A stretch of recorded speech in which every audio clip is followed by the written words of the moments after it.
আজ অনিমা দেবীর অনেক পুরনো মনের ইচ্ছা পূরণ হয়েছে। তথাপিও উনি কিছুতেই খুশি হতে পারছেন না। আজ একই বৃদ্ধাশ্রমে উনি ও ওনার বৌমা তৃণা মুখোমুখি। অনিমা রায়ের বয়স প্রায় ৮০ ছুঁই ছুঁই, আর বৌমা তৃণা রায় ৫০ পেরিয়ে ৫১তে পা দিয়েছে। প্রায় ২০ বছর আগে বৌমা ও পুত্র সমর রায়ের কটু ব্যবহারে নিজের ভিটা ছেড়ে আসতে বাধ্য হয়েছিলেন অনিমা দেবী। ৫ বছরের সমরকে রেখে অনিমা দেবীর স্বামী অশোক রায় মারা যান। উনি পেশায় একজন পান দোকানি ছিলেন। দুজনের সংসারে কোনো অভাব ছিল না। হঠাৎ ক্যান্সার রোগে আক্রান্ত হয়ে চিকিৎসার টাকার অভাবে উনি মারা যান। অনিমা দেবীর স্বামী মারা যাওয়ার পর পান দোকান নিজেই চালান। এভাবেই শত কষ্ট করে উনি সমরকে উচ্চশিক্ষায় শিক্ষিত করেন। খুব অল্প সময়েই সমর একটি সরকারি চাকরি পায়। তারপর দেখে শুনে তৃণার সাথে সমরের বিয়ে হয়ে যায়। প্রথম ভালোভাবেই দিন কাটে অনিমা দেবীর ছেলে ও বৌমাকে নিয়ে। আস্তে আস্তে মায়ের প্রতি ভালোবাসা তৃণার বিষের কারণ হয়ে ওঠে। নানান রকমভাবে তৃণা সমরকে মায়ের প্রতি বিষিয়ে তোলে। তথাপিও ছেলের সংসার আঁকড়ে পড়ে থাকেন অনিমা দেবী।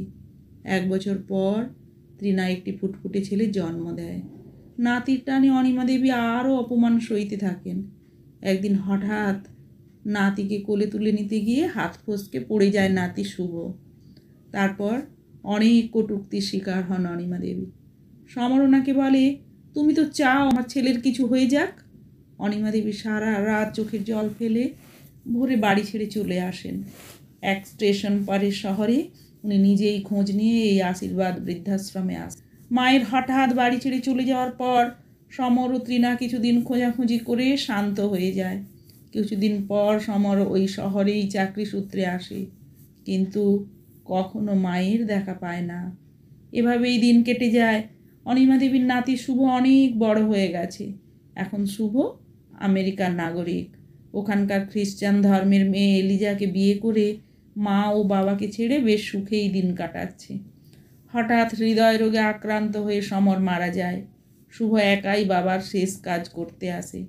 বাবার কাজ শেষ করে মায়ের সই নিয়ে বাড়ি বিক্রি করে দেয়। অগত্যা তৃণাকে স্বেচ্ছায় বৃদ্ধাশ্রমে আসতে হয়। যাওয়ার সময় শুভ মাকে শেষ প্রণামটুকুও করে না।